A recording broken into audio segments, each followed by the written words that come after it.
Welcome back to the program. This is The Footprint. It's interesting. We are here again to continue with our chat with the General himself, General Nunoo-Mensah. And for those of you who watched us the last time, on the first episode of this interview, you know the struggles and how he hustled to be where he got to. At this point, he's passed out of the military academy and back in Ghana, stationed in Takoradi. And so we are going to walk in his footprints to see how he rose through the ranks of the army, how he got into politics, if you like, or appointment, and his own experiences with the various regimes that cut across and his engagement with them and what he thinks of Ghana today. So, General, welcome again. Thank you, Samuel. So, how long were you in Takoradi after passing out? Yes, I came to Takoradi sometime in August 1963, after arriving from Britain.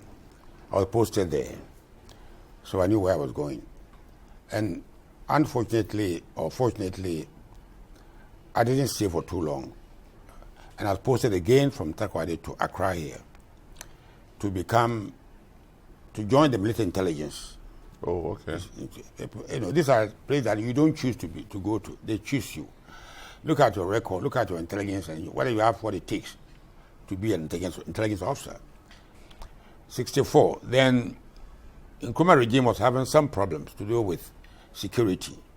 It was an attempt made on Nkrumah at the Flagstaff House, which is a policeman. What is it, Ametewe?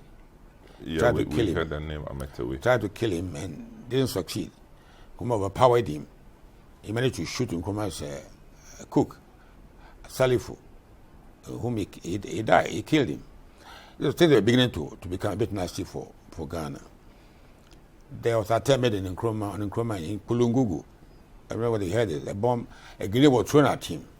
He wasn't killed, but he was badly injured at that time.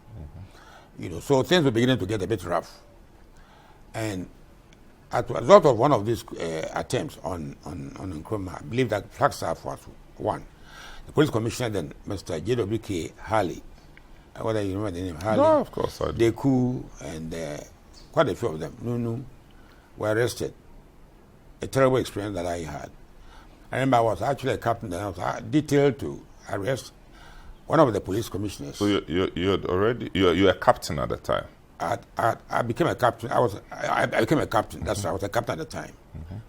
Captain at the time, and detailed to do something that I felt pretty bad about them. You know, and I still feel bad about them, that anybody could be arrested and detained without trial. We had this PDA, Preventive Detention Act. It came because these attempts led Nkrumah to be wary of his own security. So this law was passed by Parliament. That once you were, you had some evidence on you that you were plotting to harm the country or the Nkrumah, you were arrested. You could be arrested and detained. Yes, and without any charges. People like Dankwa were arrested. A lot of people were arrested. You know, and we lost control of the situation. So people were they go and report some this, then go arrest him, and then Nkrumah had to. You know, I remember very well a person like Joe Appiah. I don't know his name. I know Joe Appiah. Yeah. Joe Appiah, he was a good friend of Nkrumah, but became Nkrumah's enemy at some point in time. Well, didn't they all? And Joe Appiah said Nkrumah will call him. So Kwame, what's the member Chiwo? You know, and in other words, people were doing things in Nkrumah's name. When you pass these laws, you lose control, and people then act in your name. But you are responsible. You find along the line. I mean, June 4th and the rest of it. A lot of things happen. Once you are the chairman of the junta, whatever, you take responsibility for actions of your subordinates. So whatever happened, Nkrumah had to take the blame. But I was actually a little young man inside all these. So I think that we did to do. I mean, I felt very uneasy about them. But you survived. You survived. I survived. And the one job I did, which I didn't like doing it at all, Mr. Chibu was the police commissioner. Following the attack on Nkrumah at the Flagstaff House, police commissioners were arrested and detained. Magiti, who was the police commissioner at the time, and Nunu, and this man I mentioned his name, Tibu. I want to arrest Tibu, and I didn't like it at all. I thought, the scene, I can still relive the scene. He lived somewhere at rage, and I arrested the man early in the morning. The family came out crying, the wife weeping, and I felt pretty bad about it. And so I can tell you, if I were ordered to do this today, I won't do it. I will resign. Today I'm mature. I will take action. I will take responsibility and resign rather than do it. Nkrumah was feared at the time. Let's proceed. Because I was feared at the time, but he was human. He was human. Nkrumah that I knew wasn't Nkrumah that people thought he was. I mean, he was a very kind man. If you knew him, very modest. The Nkrumah that I knew, because I worked in Intel, I was always in Flagstaff House. I knew him very well. I remember sometime in 1964, something happened, and I was marched by this colonel who was head of the Nationals, or the intelligence, Hassan. That Nkrumah was so annoyed something that I had done, that he couldn't answer Nkrumah. So I had to go to Nkrumah and answer for myself. How can the captain go to Nkrumah and answer for himself? What crime it was that my boss couldn't defend me. But I went. And lo and behold, when he got there, Nkrumah had actually left the office and gone somewhere. So we came back. And so the matter never came up again. So let me ask. So how did you take over by Kotoka and his team? Yes, I mean I was actually in Burma camp. Nkrumah left, I believe at the weekend, maybe Saturday or something, to go to Peking, then go to North Vietnam, Hanoi, to see Ho Chi Minh. I remember there was the names keep on. The brain must be something else. Ho Chi Minh. But in when you go to China, the coup took place. It must have been Thursday or thereabout. But I had a dream after he left, maybe Tuesday or so, following his departure. And the dream was something I never understood it. The dream I had was that Nkrumah's plane had crashed and there were no survivors. I dreamt this and I felt very bad. So when I got up, I switched on my radio, maybe to another plane crash, and there was nothing like that. But later, the meaning I got out of that, when the coup took place, was that Nkrumah would never come back alive to Ghana. He never come back alive. Because the plane crashed, everybody died. So how would he come back alive? That is the lesson I got from this. Mm-hmm. But I didn't understand it. That's what happened. So on that day, the coup took place. I was in Burma camp, a captain in the military intelligence. And General Medu was working with me. Then Major had gone to study in Britain. So I was acting for him. He wasn't here when the coup took place. Mm-hmm. And we hadn't seen a coup. We had read about a coup, but we hadn't seen a coup in operation before. It looked like some disturbance somewhere. Later on, it became clear that it was a coup d'etat. Mm-hmm. I was a captain. I was called to the operations room at Burma camp, near Burma Hall. And report was there were a lot of noises in town, some, rumors of some chaos in town. Not quite. So I myself called the army commander at the time, General Bawa. I don't know whether you wouldn't know him, but I'm sure you know him, Bawa. I know the name. Yeah. He was living at Roman Ridge, up the hill, got into the Air Force Station. And he used to call me Nunu, so I called him, and he answered. And so I'm talking from the operations room. There are reports of some disturbances going on in the town. I was reporting to him as army commander. He said, "Thank you." Just I put the phone down. I thought he would do something, but I don't know what happened. A couple of minutes later, I heard some gunshots in his direction. Soon after that, a soldier was brought from his house on guard. He'd been bayoneted in the biceps here and was bleeding. So I ordered the operational car, Land Rover, took him to his hospital to be treated. Mm-hmm. So I called back to ask the general whether it was okay. When I rang, his wife answered the call. I said, "May I speak to General Bauer?" And I'm quoting her here. "The general has just been shot dead." Unquote, coming from my wife. And then I knew that there was a problem. I mean, until I thought there was, then I knew there was a serious problem. Maybe 4:30, get in the morning. Then I knew that it wasn't just, there was something serious. So I actually drove to Accra, to the castle, to see the town, whether the town was at peace or something happening. All looked quiet. It wasn't long before it became much more clearer. Kenny Coker appeared, I don't know whether you know him. Of course. He was in the regiment. They actually spearheaded the attack. I'm sure you read something about it. It was 2 brigades with General Kotaka, then Kenny Kotaka as the commander, Major Shrift at the time as the brigade major, on excuse of exercises, but it was a coup d'etat. Linked up with 1 brigade with General Okran as the commander. Then it became clear that time. I thought General Okran was an Nkrumah person. On the other hand, you see, the thing is that there was no Nkrumah person. Seen us or perceived. You see, in those days, we are not. I keep on saying, we are not political. Not like today, where for NDC, MPP, people in the army. I wasn't NDC. I was nothing. I was army officer prepared to die for my country. So were the other generals. So whatever action they took, they believe in the action they took, not because they were in the interest of the country. nation. Yeah. That's right. That's what they did. They didn't think they were acting for anybody, even though there was action by other people to make the actions possible. I mean, I'm saying it because cocoa price actually collapsed prior to the coup. It was done by the Americans. Collapse cocoa price, make life difficult for Ghanaians. We began to queue for the first time for milk, for whatever. And for the first in our lives, began to queue. To make life difficult for Nkrumah. This was done. But we're not too smart to understand this. Other than Nkrumah understood this. Prepare the ground for him to be. If I'm going to cut a big tree, I'll cut the branches off. So now Nkrumah is gone. And Nkrumah went, Kotoka took over. And then I was then in the intelligence. But, Colonel Hassan was arrested. Major Akwa, or Lieutenant Colonel Akwa at the time, was arrested. So I became the most senior officer so I took charge. I had my own problem with General Kotoka. In a few months back, 65, there was a letter I had written. The letter was critical of General Kotoka. Is it what led to it was actually a report. We submitted a report. Is that what led to Nkrumah kicking him out? No. Okay.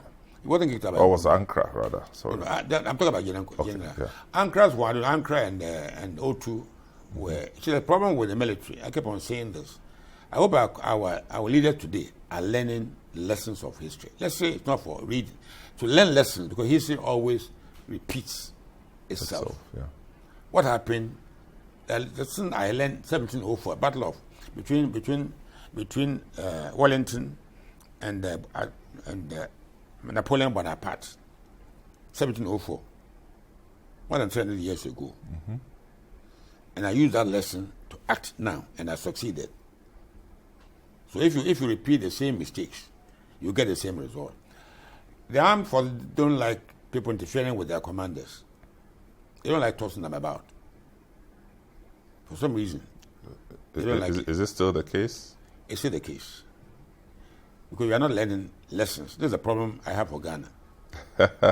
We don't learn lessons. So we are still talking about your time. Okay. And how you engaged with the Kotoka came.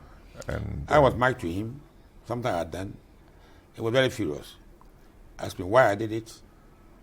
And I explained to him why the letter was critical. And I sent you a copy. Because I wanted you to understand, to know what is being said about you, so you could do something about it. And, the armed forces, it's a wonderful institution. We don't have personal hatred. He understood me. He said, go. I made sense to him. He was a true soldier. Yes. All of us are true. There's the trouble we have with politicians. When you talk to them, they think that you have got an agenda. I don't have any agenda. My agenda is making Ghana a better place. Okay. So, General, I'll come back to this one, and we'll move quickly. So we moved on, and then I from there, where did I go? I became instructor at the Military Academy. Also, you are now from the intelligence to Military Academy. Okay, so we'll just we've been talking to General Nunoo-Mensah, and as you can witnessed. He's given us a good account of his life growing up and his days as a military man and how he saw governance in this country.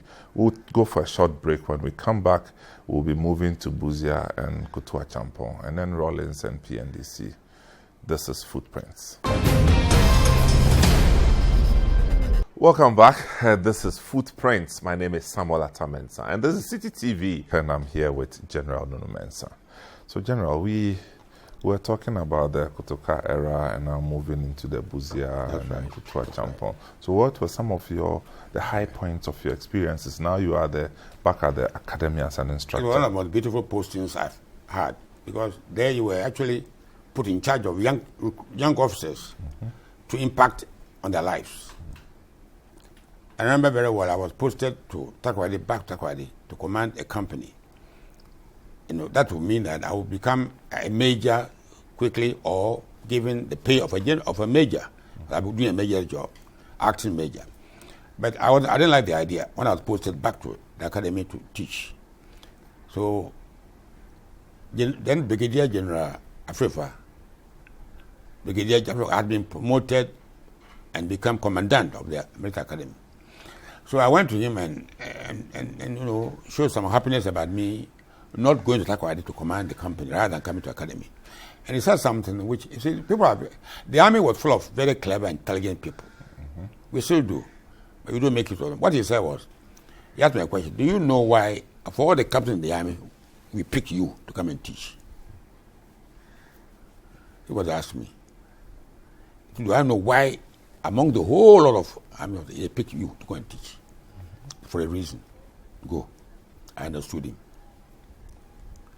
You don't pick anybody to impact on young people's lives. You pick somebody with a character to build these young officers into wonderful people. So don't look at the rank and today you look at the pay, the land could say, okay, that minister of something, then you are going with a pam, making a lot of noise. It's not important. The impact you make as a minister, as a instructor on people's lives. Today, there are many people who I taught, who became some people high in the military, and they all remember you as who tutored them, who brought them up to where they are. So anyway, the Achampong 1977, things had begun to go sour for him. There were a lot of strikes, this group led by Akufo-Addo and Afrifa, what do you call it? MFD. That's right. Started all this campaign. So we told him that by the time he left, we went back to barracks. He didn't like the idea. So he tried to send us away to faraway places. I didn't go. 77, 78, we had to, our chief of staff, General Akufo-Addo. So you were chief of staff in the army? In the army. Okay, so that wasn't the political appointment? No, in the army. A very powerful position, because everything in the army, like Jesus Christ in the army. Everything, you can't go to a father except through Christ. So you go, nothing goes to say without capacity through me. You are actually a very powerful position. No, you're a big man. Well, if you a very powerful position. And Akufo was a first-class gentleman. These were fantastic officers. Fantastic. All of them. All of them. I mean, this is what I'm saying. Ghana, please learn lessons from the loss of these lives. But they were murdered, man. They were shot, killed. What crime did Christ commit? No crime. He died for us.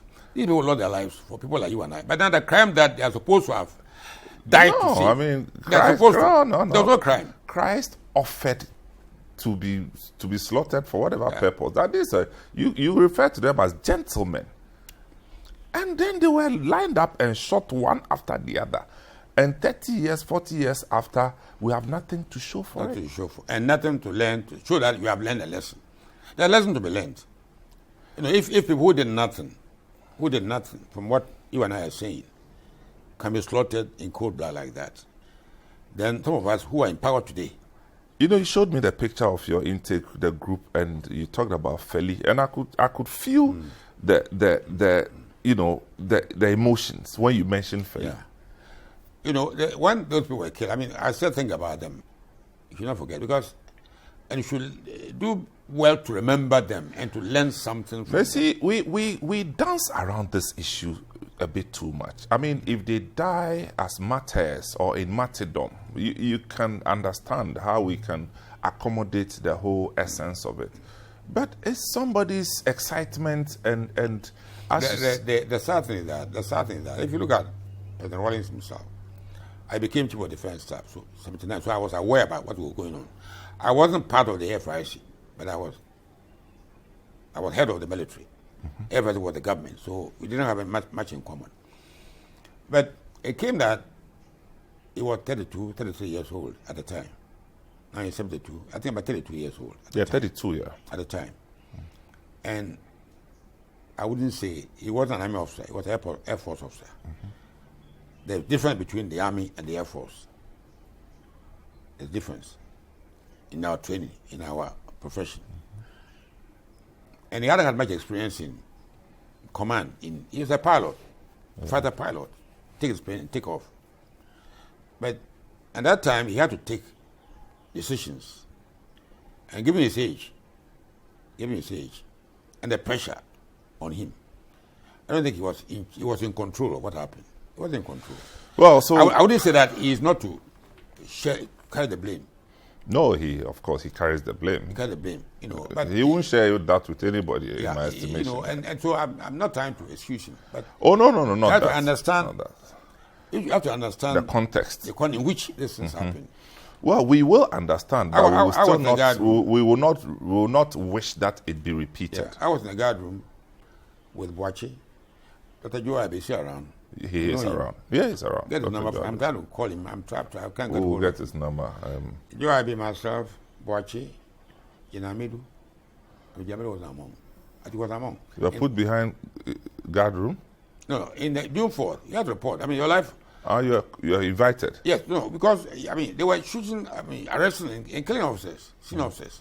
So for your own safety, you'll be safer to report. I could do anything for my wife. I spent a day on my roof. My roof is bushy like this. So when I have a green uniform, you'll be able to identify me. So you entered the roof? And where was your wife? They were in the house. And my children, they were little children, but it was safer because safer for them and for me. Yeah. So I was on the roof at a vantage point. I could see around me. So this is General Nunoo-Mensah running away and hiding in the roof, and this is a sterling military officer with all the accolades and awards from no lesser place than Sandhurst, running away from the bullet. We'll be right back. We'll take a short break. Let me before you go. When you are under fire, first action that you take over. Yes. Even if you're General Montgomery, you don't run away. You take over in the roof. Yes. To be able to observe and then take action. So you don't walk into the open and say, I'm here, just shoot me. You're observing from there. Okay, we'll come back to this one. We'll take a short break. This is Footprints, and we are enjoying our time with General Nunoo-Mensah. We'll be right back. Welcome back. This is Footprints. My name is Sam Atta-Mensah, and I'm here with General Nunoo-Mensah. General, before we went for the break, we had just spoken about the killings that were associated with 1979 and aftermath. So we want to move quickly, and then there was September, there was elections, and then enter Liman. Yes. And then you were living your life, and then you were asked to go home. Is that? No, actually, I was chief of defense. What happened was that I was appointed chief of defense staff. By Liman? No, by Rawlings them. Okay. By June 4th, most of the senior officers had been done away with. So I was one of them, probably the most senior officer. One of the most senior officers at the time. And at that level, you can choose anybody to become chief of defense staff. It doesn't have to be the most senior. But Arnold Quinn was still in Ghana? Arnold became army commander. The CDS supersedes the army commander. Yeah. Arnold was my mate. He's my course mate. But General Sam, who was in Take 1, you have to check our seniority dates. But at that level, anybody that even today who is senior enough can be chosen to become chief of defense staff by the political authority. So I became chief of defense staff. The current CDS worked under you at some point. Is that correct? He was my ADC. At the time? When I came back. When Liman, okay, I will come to that. When Liman became president, I had a problem. I have a different aide de camp. And we had a bit of a problem with the Minister of Defense, Mr. Alipoku. Maybe you don't know him. No, I remember. Yeah, another problem. Riley Poku. Yeah, I remember. We didn't get on. Became transport minister or something like that. No, actually, the coup took place. He was Minister for Defense. Defense, okay, at the time. And we had a very difficult time working together. The idea that the military had taken power, we had to come and subdue them. They would become too swollen-headed. They are under our command. And I knew that my relation with him would not last long. But I would not give up my position. I knew I would rather resign than to give up. Like Boris Johnson said, he will not go beyond 31st in October. Rather die in a ditch. And he should die in a ditch. You have to pursue that. I will never surrender my principles, and I will go with them. I will die with them. I will never surrender them. So I knew that when the sacking came, I mean, I wasn't surprised. Because you're always having problem with the minister, always. I had a lot of bitter words with him. I know that wouldn't last long. One day I was 22nd November. I was in my office. When the president wanted to see me about 10 o'clock. I went to the castle. Sat down until about 1 o'clock. Nobody talked to me. I knew something was going wrong. Eventually, I talked to Professor Nabila. Then I don't know whether you know him. No. Nabila is now professor. This is a chief now. Chief, yeah. Now Nabila. So you are the secretary to the president. And I went to him and said, what's going on? They all knew, but nobody. I kept on coming back to courage. We don't have courage. Nobody could tell me that there's a position. Everybody was running away. Nobody could say until your countryman, the General Johnson, vice president. Remember him? I do. He called me to his office, like a fisherman robbing his son in a cold environment. I've been there, I retired. We made up our mind to retire you. Then my temper then I got up to go. And we are still behaving like that. Sadly, even in America, it's happening. So he said to us, what's happened to this world? Even in Britain, the mother of all parliaments, they all, this Prime Minister, Johnson. Boris Johnson. He's saying all kinds of things. Prime Minister passed a law. No, he's enjoying life. No, but see, it saddens me. I like his hairstyle. He had no hairstyle. There's no hairstyle. There's no style. There's nothing there. What makes me sad is that we have so much faith in British politics. That's correct. I lived in Britain for 12 years. I have lived there for 12 years. There's a lot of British people here. So when Britain behave like this in Britain Parliament, it saddens me.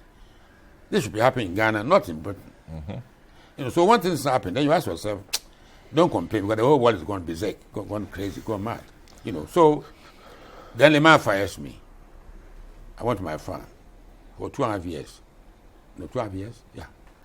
Suddenly, I heard a radio announcement, but I had no idea. I saw Rollins once. He came to this house here. He visited the Bokoche's wife for some reason. After he killed? Oh, yes. He visited. I was here one he was looking for the house. And he lost his came here. I was having a lunch, so I ate with him here. I'm a very good cook. I cook anything. I can cook fufu. I can cook. You came to eat here? I came. I mean, whatever I'm telling you. But he used to say that he was very hungry at the time. He used to go and buy yoka gari. No, it's about this time. Time to eat. Okay. When he came, so I was having my meal with my son. Okay. So let's have a meal. So we ate. But I never heard anything about this coup of 31st December 1981. Said it happened. I had no idea. I had no knowledge about it. So in my file, my name had been called to report. So I from Hacho. Hacho. At that time, Hacho was considered far from Accra. No, there was no building there. There was no building. The whole place was for me. I mean, there was a huge place. Now it's all buildings everywhere. The whole place was yours. Nobody wanted it. No, there were two people. The Rabbit place? No, Rabbit place. Before Rabbit place, they're turning to the right. Yeah. Across the bridge. Yeah. You drive straight, you come to my house. Go straight, don't turn away. You go to my gates. I used to have half of the place there. And then Gemare, they were growing vegetables, some Italian people. Yeah. Yeah, we were together. Nobody had a house there. Today, all houses, no food, nothing. I was growing food everywhere. My idea about life it's not money. It's to love society. If you came here, you go with yam, with food, everything here in this house. Even today? Today, not because I've got people on the land there. They are lazy. They wouldn't do anything. No. I mean, they wouldn't do anything. You go there sitting down. No, Ghana had to be careful. Ghana, I keep on saying, have to be careful. A day will come. You have money, go to market, you won't get food to buy. Mark on the wall. You should be careful. Well, we've seen it before.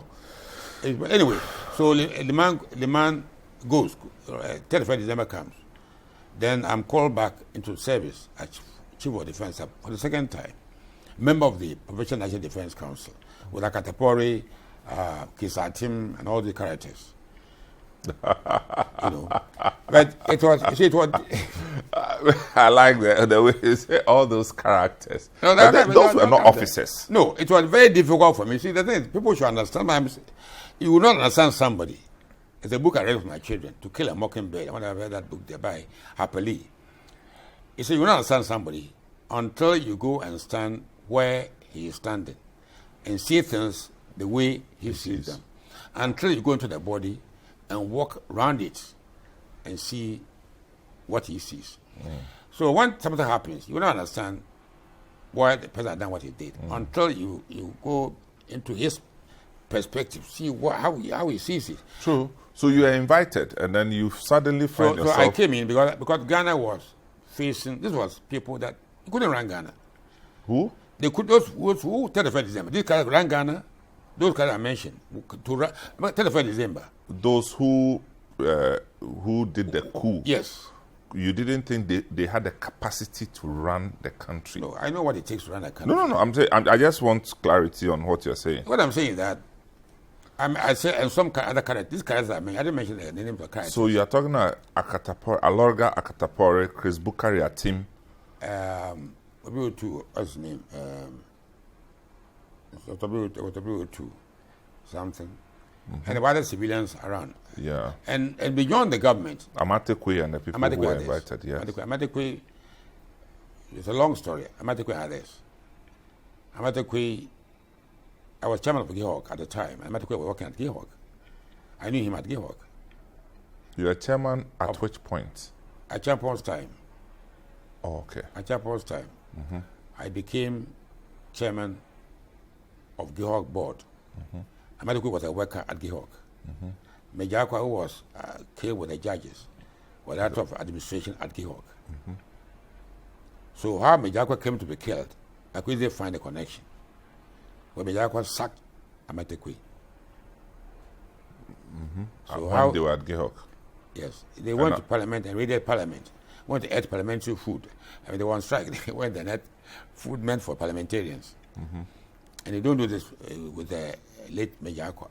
Yeah. So it was summarily dismissed before 31st December. Okay, so you are talking about the link on the killing of the High Court judges. Why he came to be associated. But there was a link there. So I'm saying that this world, you will never understand certain things because unless you get the whole picture of what is going on.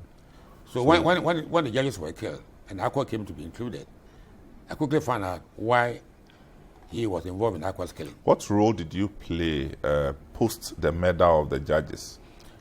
You are still CDS, right? June 30th? What day? Thereabouts. June 30th. All I remember is it was within the rainy season. Well, it was June 30th. And I was 6 months with these people. I had always detained the fear that I couldn't last long. Because I said the characters there were not my cup of tea. They were not officers. No. And other ones would say, don't work together. You have different mentality, different things. You couldn't work with them. Not possible. But Ghana was in trouble. Ghana needed to be saved. So you had to be around to try and stabilize Ghana. Ghana could blow up anytime. So when you got in, did they accord you the respect of a senior officer? Gave me all the due respect. But it was difficult to run Ghana with them. It was very difficult. Well, when you go and train Sandhurst, you train in India. I was in India, I haven't mentioned India, for 1 year. A fantastic school from the world, in general. I mean, all kind of top people. You train with them. So your mentality is not only a soldier, but also of a politician, a statesman. You learn quite a lot. When I'm working with this, some I would call race traps, it's difficult. It's difficult to get anything done. But Ghana was in trouble. But you worked with them. But Ghana must be saved. You worked with them. You work with them to save Ghana. That is why I've used a letter that I wrote when I resigned. I see you can get a copy for you. Yeah, I think so. Oh, Let me ask. I'm just curious. Yeah. But you met as members of... We had meetings as a government. Yes. And how were they contributing? What I'm saying is These characters that you refer to, how are they contributing? Yeah, like me, I have a meeting with my parents who were illiterates and discussing economy.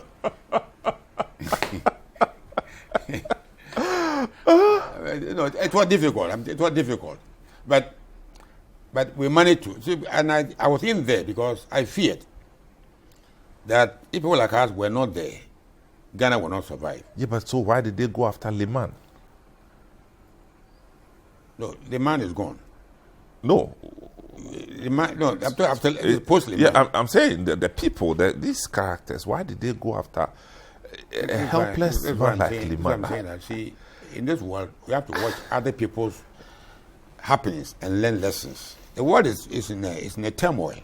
PDC comes to office and mayhem breaks loose. June 4th wasn't as dangerous as post 31st December. It was terrible. It was real mayhem. It was terrifying. And I thought, like there's a storm. It's time to hold on to something. You do it at some point in time. You are exhausted. You are tired. It's after the mafia. You have to give in. So June 4th, after the killing, I said, now the time has come for me to go. But that killing there, in my letter of resignation, I'll try and get a copy. You mean June 4th or 31st December? No, June 31st, we are in power. Yeah. June 4th, not June. June 30th, when they killed the judges. Yeah. I hung on for 6 months. But when the judges died, I was here one Justice Archer, the Chief Justice. He lived not far from here. He walked down here. He came to alert me that something had gone wrong. He walked to my house. He's a good friend of mine. Walked to my house, came here, and I figured what is happening, what has happened. Akufo-Addo, just Akufo-Addo and Japan. He said they have been abducted. Then Major Kilson, I don't know Major Kilson, he's dead now. Yeah. Other cousin of mine came here. That Major Akwa's wife came to him. That Major Akwa had been taken away. Nobody knew where he was. You know. And they were taken in a Fiat Capagnola, which had been imported into the country by the government-owned GNTC. See, the whole thing in Ghana, I keep on coming back to the same story. That we don't have the courage to speak the truth. I've said it more than 100 times. People knew the truth, but they were too afraid to speak. Other people knew. And this is not only in Ghana. You go to Kennedy, was killed in Dallas by Lee Harvey Oswald. Then Jack Ruby was going to, and you killed him, and this killed. And these things are funny. And you never get to know who killed who. Because the people that knew don't have the courage to speak the truth. It's in Ghana here. Other people know what's going on, but we are afraid to speak the truth. So when did you leave the PNDC? So from June, as soon as the merger took place, June 30th, I said my days were numbered.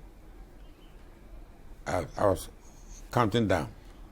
So you are one of the people who knew where the corporates were pointing to, where... When it happened, in the government, there were meetings, there was a lot of anger. I believe that Rollins didn't know anything about it. That abduction and killing, I know. From my experience, from my training and experience, I went to him. I told him, morning, Justice Archer came here and Major Kilson. Then General Akwa, he was my ADC at the time, Obed Akwa. The current CDS. The picture is there. Yeah. He came to me in the morning and said what I had heard. So I went to the Gonda barracks to meet with President Rollins and asked him whether he knew what had happened. and he had heard it. He was in the mood that, you see, when you are an experienced person, you can always tell, Shakespeare says that you cannot tell the mind's construction in the face. That's Macbeth. I still remember my little teacher in school. Mm-hmm. My head's still working. The brains are still working. No, everything is working. Don't fear.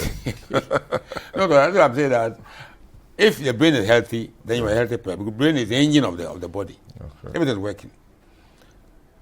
So I look at the man's face. Where he spoke, I thought that man didn't know anything about it. He said, he's just been told about this. Who caused this stupid thing? I'm quoting him. Who did the stupid thing? If he knew about it, would he utter those words? Who did the stupid thing? I knew the man didn't know anything about it. So, as the CDS, it happened under your watch? It happened under my watch. Not under your supervision, but what I'm saying that on your time. In my time. In your time, that's right. But the thing is that you have the government. You had the chief of defense, you had the government. Sadly, we as civilians couldn't separate them, especially in the early days of the PNDC. We saw every soldier as part of government. Part of the government. And they conducted themselves as such. I think that if you knew the people involved, if you knew them outside the government as human beings, you knew their character. If you get General Joseph Nunoo-Mensah had done this, General Joseph Nunoo-Mensah, no, I don't believe you. Because you knew who I am. Who they were, Yeah, then I don't believe you. I doubt. So those who knew me knew that I would not be part of this act. How? What have I got? It was still difficult. Yeah. Pricking your conscience. Yeah. But if you actually read my letter of resignation, I'm gonna get a copy here. I'm gonna get a copy for you. Okay. 3.5-page letter. It's quite thorough. How many pages? 3.5 pages. 3.5 pages. Handwritten? No, typed. Typed. Okay. I wrote it. My brain was. I just got up one night and just wrote it. I just got up about 12 o'clock and began writing to resign. My wife, nobody knew about it. So because you see, Samakwa was somebody you knew in person. Not even Samakwa's death, but the whole idea. Yeah. But me part of a government. Yeah. That committed this crime. Tomorrow will tell my granddaughter if your father was a murderer. I mean, how? So I had to get out and purify myself. So I had to resign. You did? By resigning and condemning the act in no uncertain terms. Just dastardly act. Could not be supported by a former like me. So today, I resigned from the government and retired from the armed forces voluntarily. How many people have retired and resigned from the armed forces voluntarily like this? So I made up my mind to actually leave with my letter. In the morning, I sent to the President, then Chairman Rawlings, that I had quit. He sent one doctor, he's dead now, to come and plead with me. But I said, no, I made up my mind. It took a long time to plan this. It's not something I just thought about. I thinking about for a long time. And that's the end. So I quit. I was in the country from November 82 till the following year, sometime in August 83. I left the country because my life wasn't safe. In fact, something happened. And somebody came to warn me I should leave the country and go. My life wasn't safe. Because we were told that you used to visit Burma camp at ungodly hours. Who? Me? Yes. No, it's not true. No, it's never true. So they feared that you were instigating the military. I mean, what period was this? In the Rawlings time? Rawlings time. No. I was always in this house here. I would go to my wife's shop. Never went anywhere. I'll go to my farm. I wasn't fearing of my life. Somebody would harm me. But I knew that some riffraff, some crazy chap. You mean riffraffs like Akatapori and No. I mean, Chrisati? there were many riffraffs around. I mean, hey, you remember this Apostle Barnabas? He was around. Yeah, I remember the name. Yeah, Barnabas was. I mean, there are a lot of half-mad people. I mean, today Ghana is full of... No, when you walk in Accra... You mean half-mad? There are many people... Sure these days we graduated to full madness. No, many of us... many of us, I'm being very frank and honest with you, are mentally unstable. for various reasons. Either out of hunger, you are driving. The man is somewhere. We are running out of time, and it's so painful. But so you left and then traveled. No, I went to Britain for 10 years with my wife and children. I left first. No, my wife and children left, and I left. Followed it. Okay. Went in London, stayed for 10 years. And then you popped up again in the 90s. Came back and did a bit of politics. Let's leave that for another day. And then I remember you contested for parliamentary in 1996. You had been away for too long. Yes, I came back because I felt that Ghana wasn't. I still feel the same today. We are destroying Ghana. You contested Mike Hammer. And he won. Friend. He won. Yeah, he's a gentleman too. No, he's a fine gentleman. He's a good friend of mine. A very good friend of mine. I didn't understand politics. I thought Mike Hammer is one of those people who didn't belong to politics. These gentlemen, and they don't even know how to lie. But you said they are lying. We have to take politics from their hands. We have to sanitize politics. We have to clean it up with Dettol, with Dettol, detergent. Clean it up because it's too dirty. Even DDT. And just clean it nice.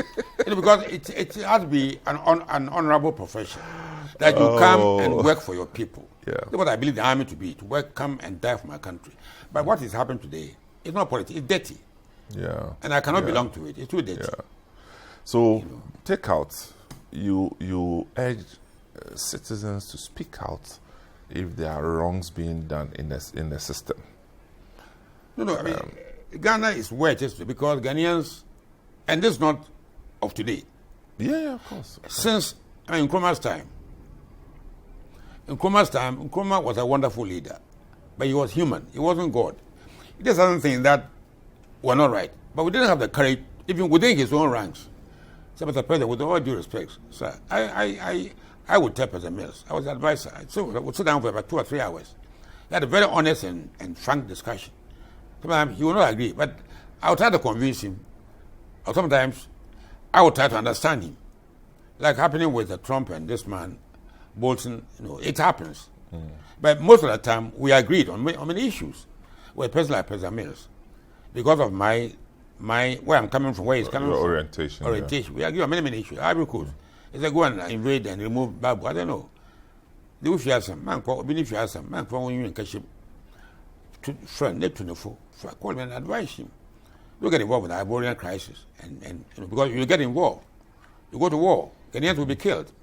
And what do you tell Kwesi Mensah when you go to his mother is crying? Maybe you care about the Ivory Coast. What do you tell Kwesi Mensah? He said, they will fear some. They will fear some. Anyway, so you must have partnership. And then in '98, you supported. Were you campaign manager for? I was campaign manager of President Akufo-Addo. He's a good friend of mine. Yeah, but I know you share a lot of ideals. Not all the ideals. Not all of them. A lot. That's why I was able to work with him for a while. But sometimes people change. I don't know. Has he changed? Does he pick your calls now? No, I've met him. I've met the president 2 times officially. Okay. And we are very good friends. I mean, still. But does he pick your? Or you haven't found a reason to call him? No, I won't call him because he's a big man. He should call me. I don't call. My position is that when you are the boss, you President Nunoo, please. You heard him. Give him a call, man. No, he said you call, but he hasn't called me. Nana, please call. Please call General Nunoo-Mensah. Eugene, if you are watching, tell Nana to call. No, because he knows that I speak my mind. Yeah, and he loves people like that. Yes, but it may not be palatable to him. Well, that's the human part of leadership. Yes. And me, I will love you. When I have a driver, he says, if I hear something bad about you, what do? I said, Rush, come and tell me. Even if bad, come and tell me. I want to hear the bad news. Not all the good news. What news one year, what are they saying? You're doing this. You see, compare Chinese people with their rice and money. So, so what do you think is the next step for Ghana? You see, the youth of this country, I pity them. I really pity them. I am telling you. I have a cousin who is sick with a stroke. I look after his daughter at the University of Ghana. Finished, done his national service, paid everything for him, living in my house. Yes, he ran me and said, Uncle, Skibi and you I Skibi and you to buy food. Are you sure that you want to see it's like more 80%. I have so I have I was going to go drive in the night to go and give her something to eat. Then I remember there was somebody I knew next door. I called a person, was there, give her 20 cedis, please, and I will sort it out tomorrow, being today. I was feeling like that. All is well. The girl living in my house. I don't know where she came from. She done her national service, living in my house for 1 year without paying 1 peso. Put on water, everything I paid. I'm looking after so many young people. So many, some of them not even family members. Plenty of them, many of them. Some have gone. But I've run out of money, and I'm not. Even the Pope has a limit to what he can do. You mean the current Pope? Every Pope. But we have a country that has resources. Yeah. Don't let it misuse that money for things which are not relevant to our lives. The youth of this country, look, I don't want to be going to where I may be going. I don't want to go there. This youth, what they're going through, you should be careful. Look at Sudan, the trouble in Sudan. Youth, if you look at Hong Kong, don't joke with the youth. I don't have any future. I can eat kenke, one kenke, and go and sleep, even now. The youth have nowhere to stay, no jobs to do, and nobody thinking about that. They on the street, they're selling Chinese dog chains. What the hell is going on? No, that has reduced. They've all gone to free SHS. So when they finish, then they go away. That's another problem being the created. problem is waiting for but it's a better problem because they are not educated. They are even more dangerous. No, they are not educated. So they'll get educated. Yes. And they don't want to go and with the cassava. Get educated. Well, there has to be serious. I agree with you on that. No, they want to get education. You are not saying everybody needs education. I at O level, go to become chief of defense staff. O level was enough for me to understand what I'm doing. That's correct. But I'm saying that education must have a purpose. You train them. Now, I built O'Reilly Senior High School. You built it from scratch? I moved the whole school from Asylum down, the whole school, their table, their chairs, everything. What motivated you to do that? This was a question Kate Bannerman asked me, former administrator of Laboni. Again, what went into your mind to do this? It is go and blame my mother and my father. That's where my mother is. The genes in my blood, I cannot stop. I go and blame my mother. If you come there, somebody says, "Man, kasa, this is not akasa." My mother would don't open your mouth, go and eat, then come and talk. That's Nunoo-Mensah for you. That's the kind of people we need. Compassion. Extreme compassion. O'Reilly was going to be closed down. I called the Minister for Education, the one who died recently from Western region. I remember the name very soon. He died. I'm NDC minister from Western. Died a few months ago. Okay. Okran. Oh, Lee Okran. Yeah, Lee Okran. Yeah. So what's the call to school? But also, school what to? We have nowhere to send the children, so we want to go down to school and share the children. I said, share them what? A fish and what share? You go and build a new school. I was wearing a coat, my famous coat, tweet. I want to teach with my secretary. There was a building there was a site there, I believe, local O'Reilly. And within 50 days, I built them a 10 classroom block with ceiling fans, just like this place here. I used to wake up 3 o'clock. Whose money did you use? Whose money do I use? Let me tell you one thing. First of all, there's so much corruption. This house cost me 5,000 CDs. This house, this was CDs. This house. To build? Yes. There's so much money is stolen by the state. On the state, so much money is stolen. I'm telling you. First of all, where do you get the money from? I got 2 jobs. I'm a retired chief of defense staff. Sorry. I'm just asking whether other people supported you. No, but I'm coming there. There were little supports from here and there, but most of the money came from. I was explaining why the money came from. So CDS, I retired my pay, which is it's nice, it's good. Then I get the pay as security advisor to President Mills. So I had double pay. I said, okay, now go. What do you need money for? Go and do something for society. So you use your salary to do that? Yes, and not only. So they still pay you the CDS salary? You are the CDS retires on the salary. So you are still enjoying it? Until I die. So you're a big man. So I don't need the money. So I use the money to look after so many people. I built a school in Sabah, Konyaku, the Rampo, police station at Konyaku, hospital at Konyaku. The Konyaku, which school did you build there? I built, no, not the school, I built a hospital. The hospital. And the police station. Here, the station. You know Konyaku? Of course I do. As we go up to the clinic, on the right, there's a police station and then there. the Rampon. Guma the Rampon. When the Rampon, I built a school there. I went and built them. I've done so much, you know. This is what we need in Ghana. Yeah. People with humanity in them. People go to church every Sunday. General, we'll have to end it here. You know. I can go on. I know. It's a whole. There are different chapters of your life. We change Ghana. Yes, but Our mentality. It's been worth the while that we've spent with you. The footprints, solid, rich experiences, and the council advice, admonition. Hey, thank you once again, and God bless us all. And God bless Ghana. God bless Ghana. So, people, you've been watching Footprints, and I have been chatting with General Nunoo-Mensah. My name is Samuel Atta-Mensah. We'll catch you again another time. Thank you.